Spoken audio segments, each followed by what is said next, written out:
Una de las claves para fortalecer nuestro sistema inmune es mantener niveles adecuados de vitamina D. Entrevistamos a una eminencia en la materia, el doctor norteamericano Michael Holick.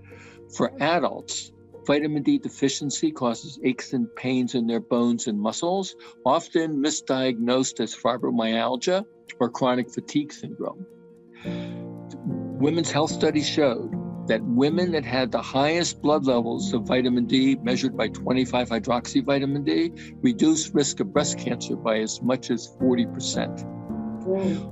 Other studies have shown reduces risk of colorectal cancer by as much as 40 to 50%.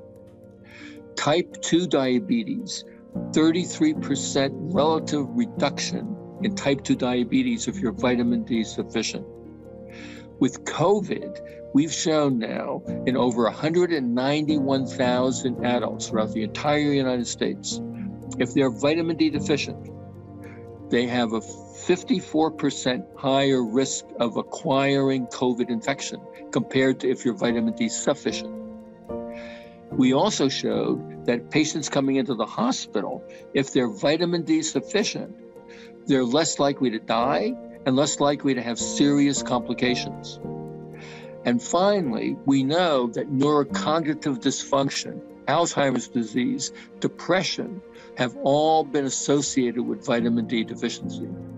So that's why I've been urging and encouraging physicians, as well as the population of the world, you need to improve your vitamin D status.